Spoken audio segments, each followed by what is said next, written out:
Shalom, salam sadis. Ketemu lagi dengan channel Sayur Bening hari ini.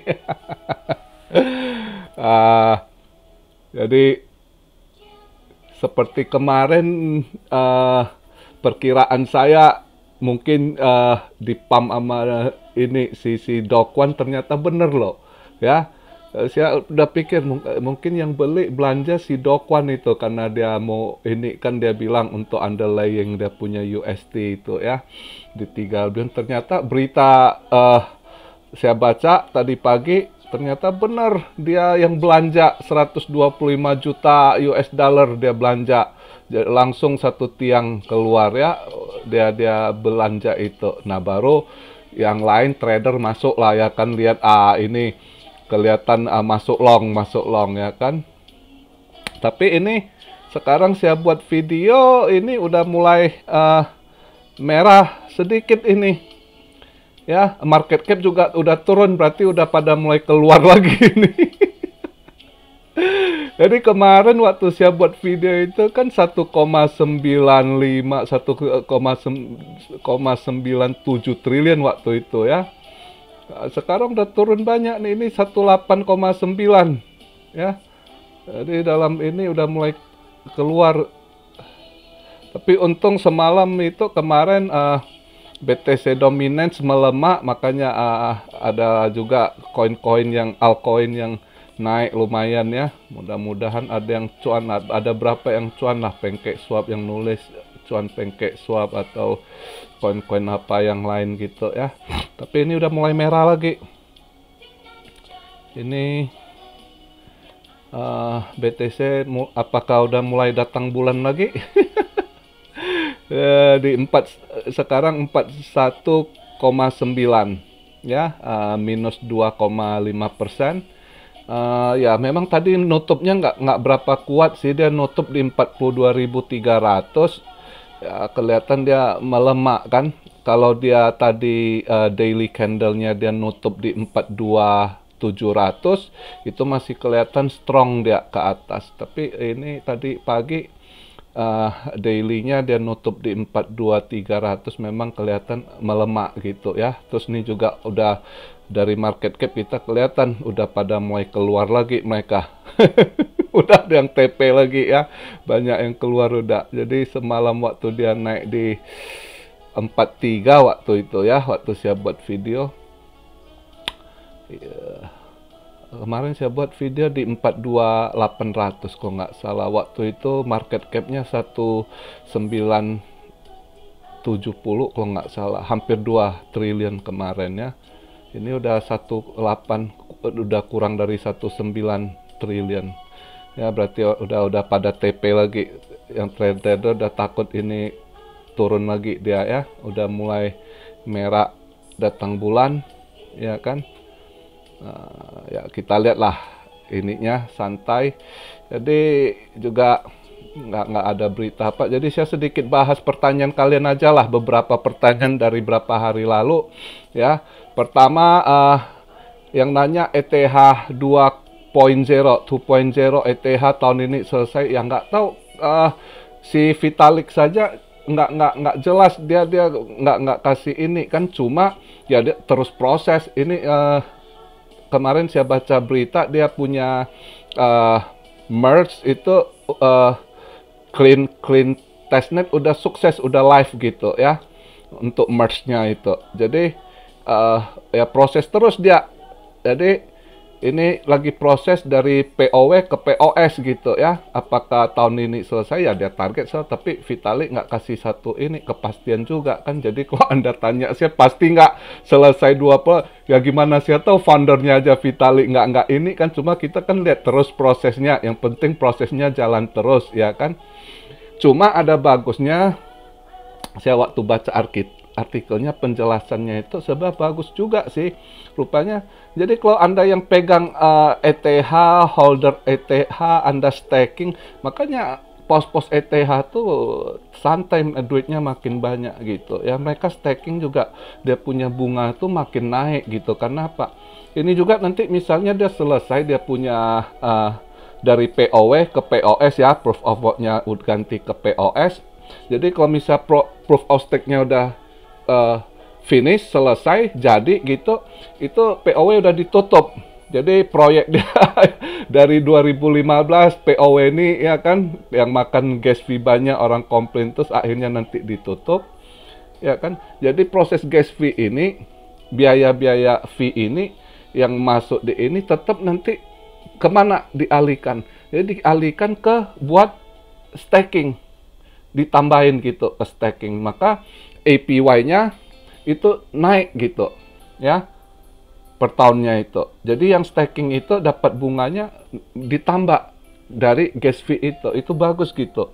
Makanya buat paus-paus itu yang banyak hold Ethereum, makanya mereka itu ya nggak pusingin ini ya, ngapain dia lihat bank-bank gitu ya, dia taruh di situ bunganya tambah naik lagi ya, karena nanti pun kalau POS ya, proof of stake udah ini, itu fee-nya itu fee transaksi nanti dilimpahkan ke staking gitu untuk bunganya gitu.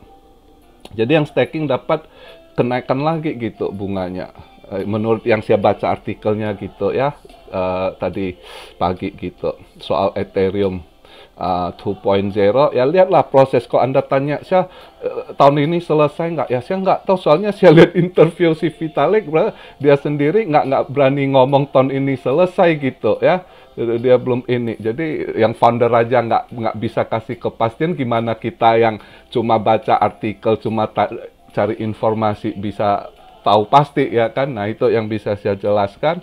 Terus tadi ada yang nanya ETC sekalian ini. Tadi Ethereum, sekarang Ethereum Classic ETC. Kok kenapa ETC di pump berapa hari lalu? Dia memang ada event kan. Nah juga ingat jangan masuk ETC kalau udah pump gitu, jangan Anda FOMO, jangan masuk. Kalau Anda masuk, Anda akan sangkut lama. Ya, biasanya kalau ETC, Litecoin, BCD, pump gitu ya, EOS gitu ya, itu udah kita tahu itu yang ngepamnya pasti pemain-pemain lama, pos-pos lama yang banyak barang, tinggal nanti mau cari modal itu dia pump ya kan. Biasanya kondisi begitu cari modal dulu kalau mereka pump. Jadi kalau Anda yang FOMO ya, itu kena dipucuk, lama sekali kejemput ya. Bisa kejemput ya, kalau ETC saya yakin kalau di harga segitu sekarang ini masih kejemput nanti, tapi kapan ya, nunggu gitu lama ya kan. Jadi koin-koin begitu hati-hati, jangan FOMO. Kalau sempet sangkut kalian lama sekali kejemput ya. Misalnya sampai hari ini ada tuh BCD, mereka kena di tinggi gitu, tanya saya kok gimana, ya udah terpaksa Anda hold. Masih bisa nggak kejemput, peluang masih ada aja ya, mudah-mudahan nanti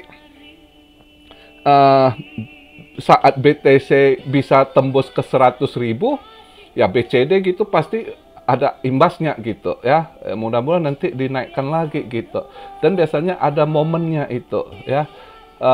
Saya tahu yang kena BCD gitu pasti tahun 2021 bulan kemarin itu kena FOMO-nya, dan itu yang mainkan BCD kemarin itu, tahun kemarin itu yang ngepam BCD itu semua udah tahu itu dari Robinhood gitu ya. Timnya Robinhood sama ini si Reddit ya, itu mereka yang mainkan BCD, mereka mainkan Ethereum juga tahun kemarin, mereka juga yang ngepam gitu ya. Litecoin, Filecoin ya, itu mereka Doge ya, mereka juga tahun kemarin itu mereka yang mainkan itu ya. Jadi makanya hati-hati kalau koin-koin gitu, kalau udah tinggi jangan kalian kenapa ini ikutan FOMO, ntar nyangkut lama duit Anda itu ya. Nggak jelas kapan ininya balik. Bisa balik, masih bisa, peluangnya masih ada gitu ya, tapi lama gitu ya. Tunggu istilahnya dimainkan lagi sama mereka gitu. Jadi bukan karena koin yang Anda hold itu karena ada proyek, orang invest makin gede, makin naik, misalnya kayak Terra, Solana kan gitu kan, mereka ini ya kan, kayak Sand gitu kan, itu karena proyek, ada ininya, proyek yang ada ini, jadi harganya terus naik, terus bernilai gitu. Tapi kalau ada yang misalnya ETC gitu, itu udah jelas-jelas pam ya kan, Doge itu kalau kena sangkut itu yang pusing gitu ya. Nah, jadi itu yang bisa saya jelaskan. Terus sekalian saya jawab, udah sering saya holo banyak. Kok tolong bahas senggol holo. Gini, holo tuh bukan, nggak, saya udah berkali-kali jelaskan. Orang masih nolak gitu, ya. Memang dia klaim holochain lebih canggih, lebih ini itu daripada blockchain, tapi orang nggak tertarik ke situ.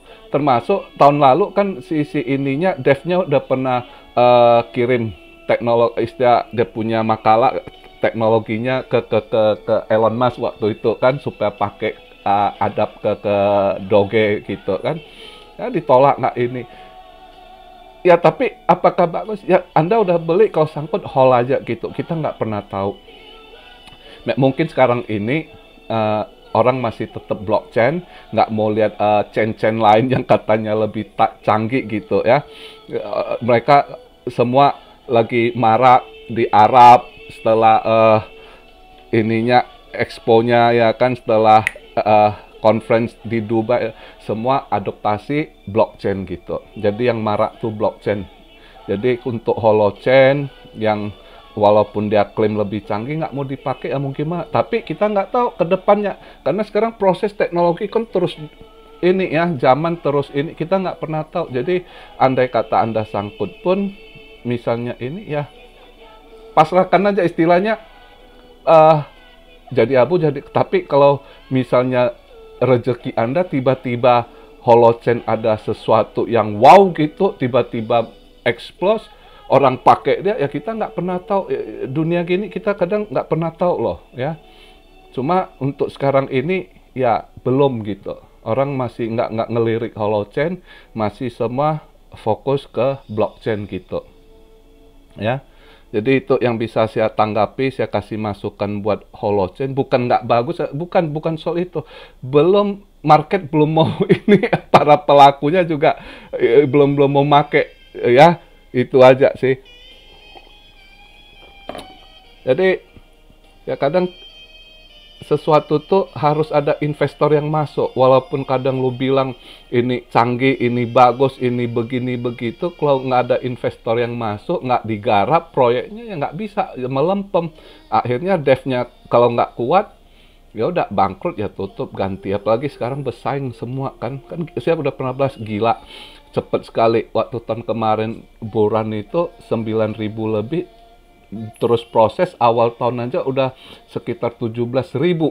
Itu ngeri sekali. Jadi bubble pasti gitu.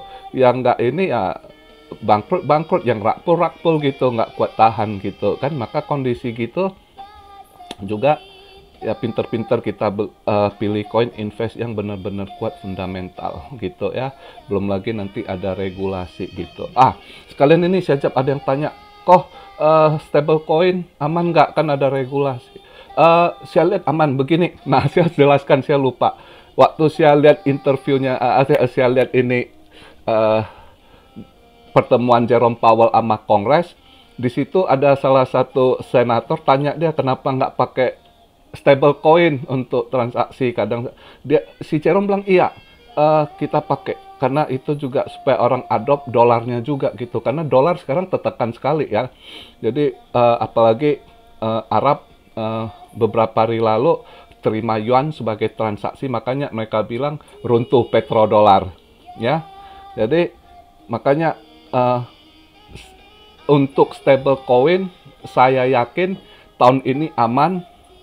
Sampai mungkin nanti keluar Fed Coin atau mereka punya CBDC tahun depan, katanya kan tahun 2023 ya. Tahun 2023 entah di kuartal 2 atau kuartal 3 mereka mulai launching itu, entah itu CBDC Fed Coin gitu.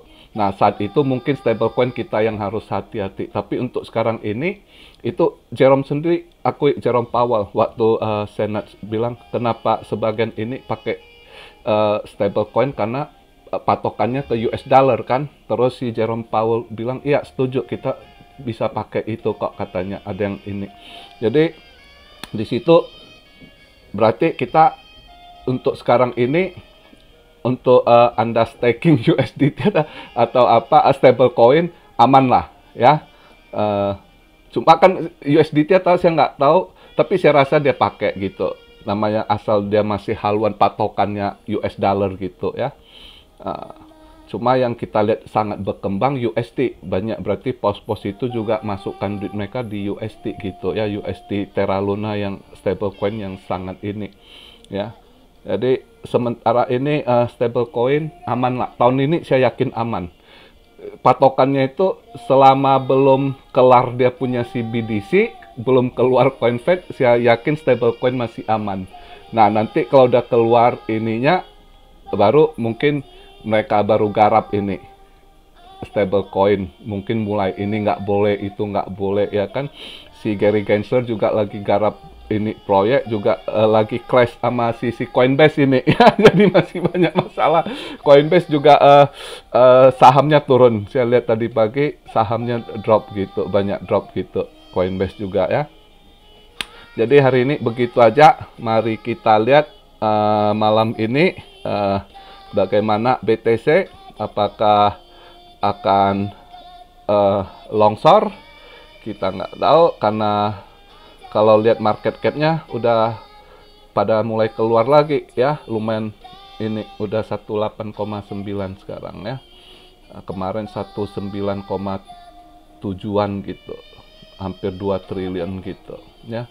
Jadi kita lihatlah, hari ini begitu aja dulu yang saya sampaikan. Mudah-mudahan pertanyaan kalian udah saya jawab gitu ya.